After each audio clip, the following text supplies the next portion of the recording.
Hey, so today is World Vegan Day, and I thought I would celebrate by eating vegan and doing a little bit of a movie video type of a thing. And my throat's been kind of, uh, a little phlegmy lately, which isn't a bad thing because I feel like it's stuff getting out of my throat that's been there for like years and years. Like I've had tonsil stones coming out ever since I started this diet, and some people are like, "Well, ew, is it gonna stop, or is it just gonna keep going and going?" And obviously, I know there's going to be an end to it, and that it's gonna get better.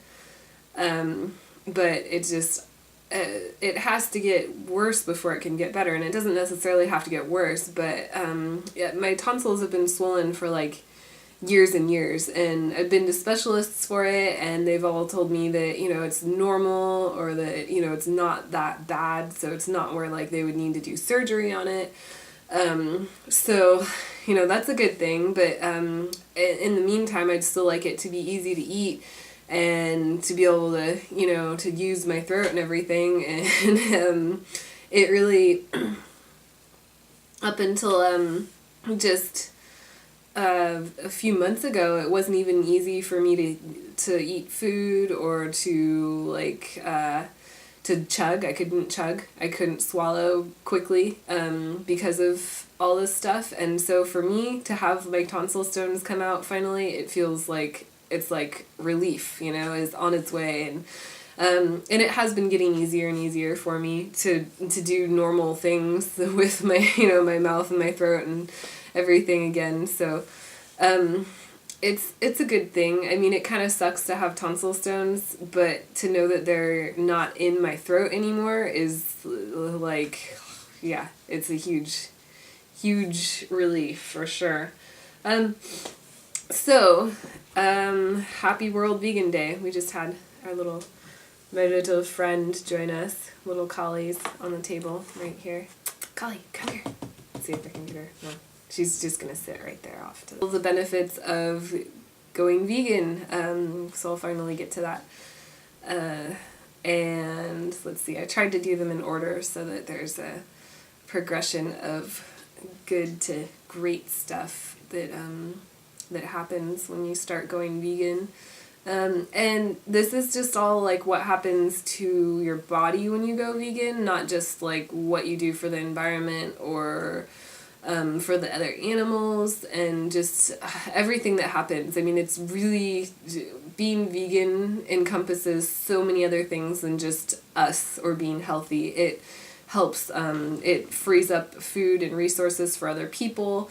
It saves animals' lives. It potentially saves people's lives. It prevents suffering, and our own suffering even. It's just, I can't like stress enough how many amazing things happen when you go vegan, and raw especially. There aren't very many studies on people that have gone raw, but if you look at like all of the online YouTube videos and how many people have healed from like brain cancer and just all kinds of just amazing things that like doctors have called terminal before, that have just completely healed. It's just it's really like, it's obvious how great it is.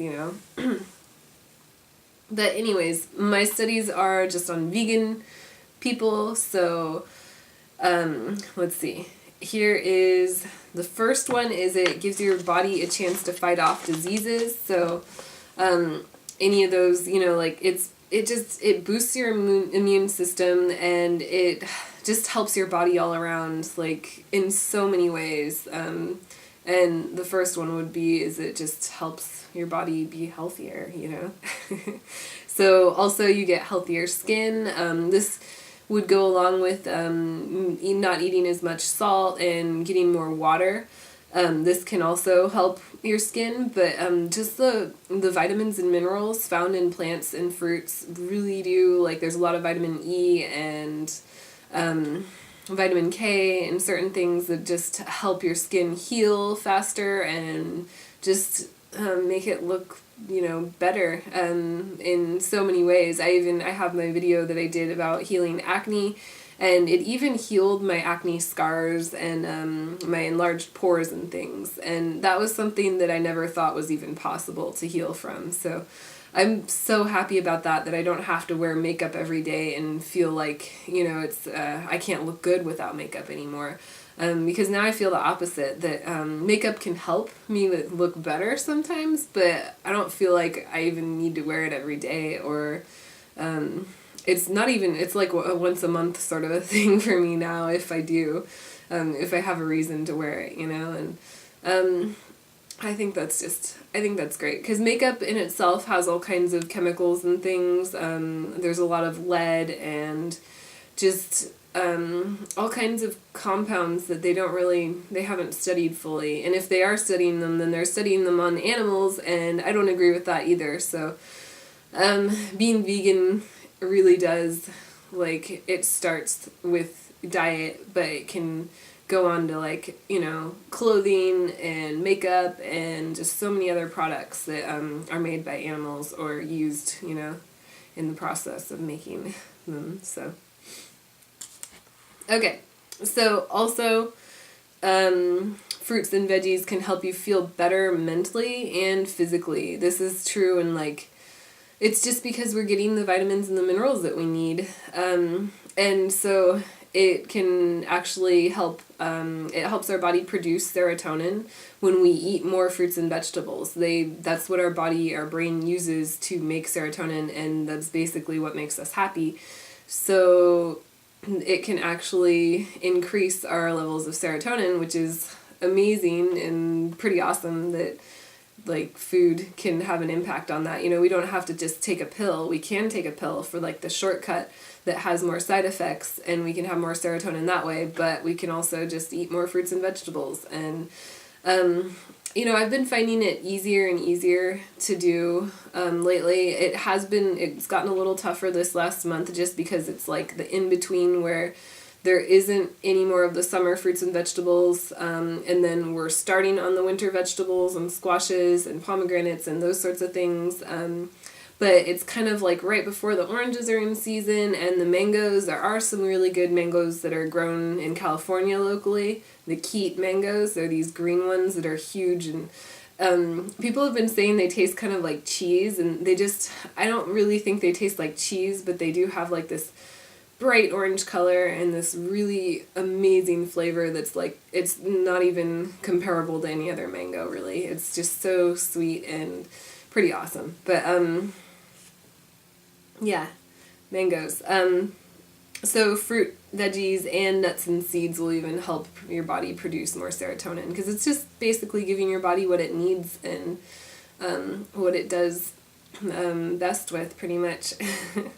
So also you're going to get more energy, and at first, if you stop using caffeine and things, I know there was definitely a drop in my energy, but as soon as I started sleeping enough and eating lots of the fruits and veggies, I definitely had a lot more energy, and I'm still feeling my energy amp up as I'm healing more and more. I also healed from hypothyroidism, and if anyone knows about that, that can completely zap your energy. And there were some days where I just could have slept all day, or I felt like sleeping all day. And then, so now I don't feel like sleeping all day, which is fun, which is good. So I'm super happy about that. But it also can lower your blood pressure. This just has to do with lowering your cholesterol levels. And fruits and veggies don't have cholesterol, so they have the good fats and things, and that actually can help lower your blood pressure even more. So I've had my blood pressure and my HDLs and LDLs tested about a month ago. It was, some of the best results they had seen, so I was pretty happy about that. It was good to hear, definitely. And this one's just kind of a minor one, but you get improved digestion, which is, again, the most basic function. The first thing that happens when you eat food is you digest it, or you start to.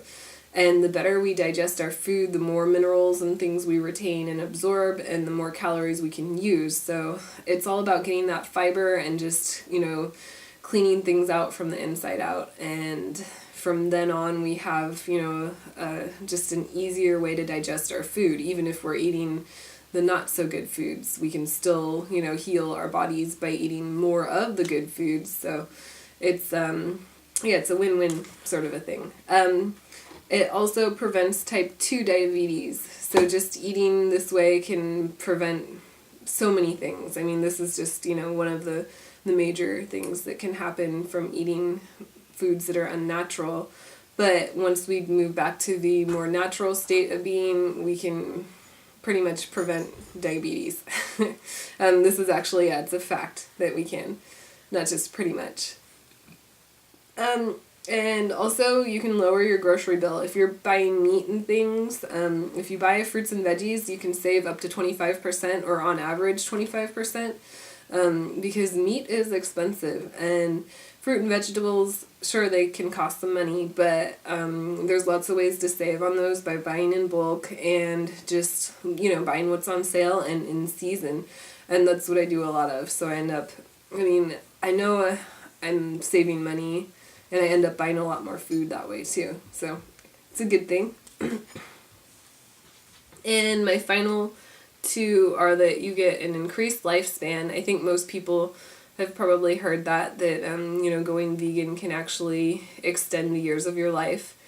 And also it helps your body fight cancer. Now, most people have the ability to fight off cancer. I mean, it's pretty much, we're exposed to all kinds of things daily. And in studies, they've found that when you eat meat, it reduces your ability to fight cancer, but you still have the ability to. And when you eat fruits and vegetables, it just increases your healthy blood cells and everything that just, would fight off cancer normally. So, and now you can have even more reasons to go vegan. So anyways, in short, I just wanted to share these reasons with you and to celebrate World Vegan Day. This is the first time I've heard that there is a World Vegan Day, so I thought that was exciting and a reason for celebrating, definitely. Maybe I'll make some sort of little fun cake or something. And that's my favorite part about eating vegan and raw, is that I don't have to wash dishes. And there really isn't much preparing, The most I prepare something is like my dinner salad, and there's just a little bit of chopping or, arranging things in a bowl, and that's about it. So it's really sweet and simple, and there's so many reasons to try this lifestyle out. Because if you're looking to heal, or if you want to feel better, there's just so many reasons. You can have more energy. It's endless how good this stuff is, and it's even great for everyone else and the animals in the world. So yeah, go vegan.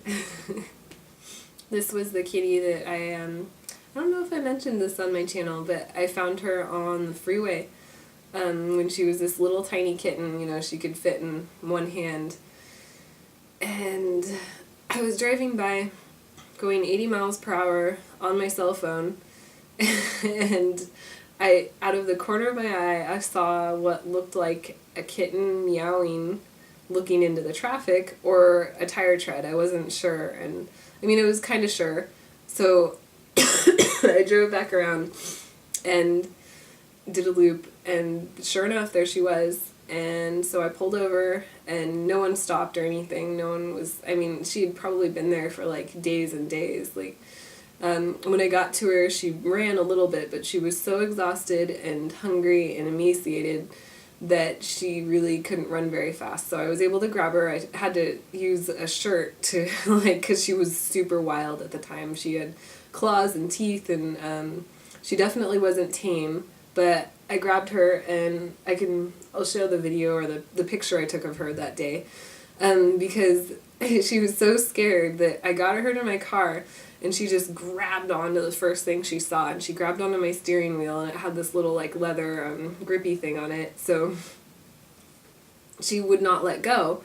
And I was trying to pull her off of there by her scruff, and she was on there. She was like, oh, I'm safe, and she just, I think she finally realized, you know, she was away from the traffic and all those cars driving by her really fast, and so she was like, just, you know, grabbed onto the first thing that she saw. So I got a picture of her, and she just looks scared to death, like, just, yeah, it's super cute. So anyways, on the car drive home, I tried to give her some water, and then I had the air conditioning on, and I think she just knew, you know, she was like, okay, you know, and finally it was the middle of summer, it was like 100 degrees that day, and she was super thirsty, so I think she knew that she was like okay and safe and stuff, and I had the music on, and so she crawled into my lap and started letting me pet her, and this was within like 15 minutes of finding her that she was already like, she knew. And so anyways, yeah, she was sitting on my lap, and she was putting her little feet on the steering wheel, and like it was so cute. While I was driving, she was just like, it's like she knew she was driving home, and at that point I knew I was like, I'm gonna keep this thing. And yeah, she's adorable and she's so sweet, and she's one of the best cats I've had, really. And I love all my cats, though. I have another one that was a stray kitty too, and yeah, I named her Collie. She's, yeah, our little kitty goddess of time and destruction and stuff. And I think it's there's other meanings for her name too, but yeah, I'm sure you guys know what Collie means, or you can look it up, the meaning of it. But yeah, everyone was saying we should name her Lucky, and I figured she could have a more personalized name than that, and she's definitely a great cat, though.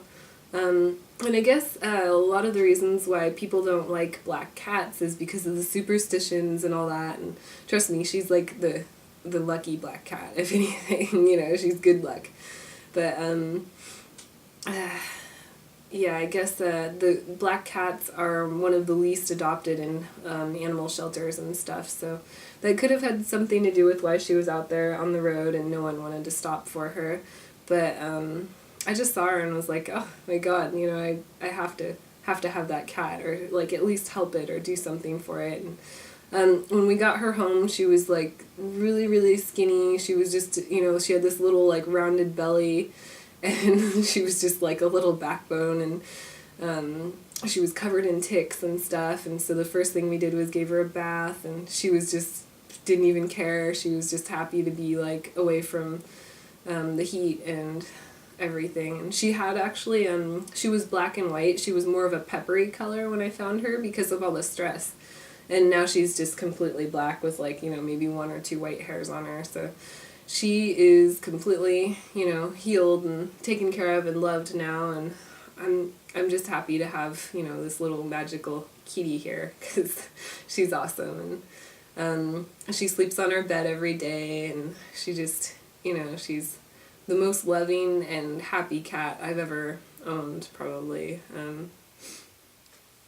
Besides maybe my first cat, but still, they're awesome, you know.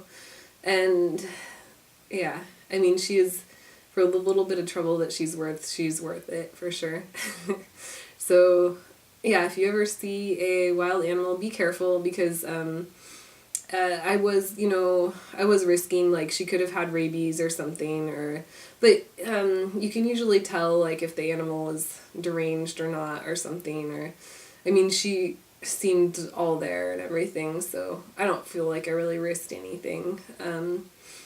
And I was careful when I grabbed her at first, too, and then, you know, within the 15 minutes, she was already, like, a friendly, nice cat, so, just, you know, if you see any animals, the least you could do is offer them some food or some water, or, you know, a place to live, or a shelter or something, or find them a home, because they, you know, they have lives, too, and they deserve to live out, you know, a happy, healthy life.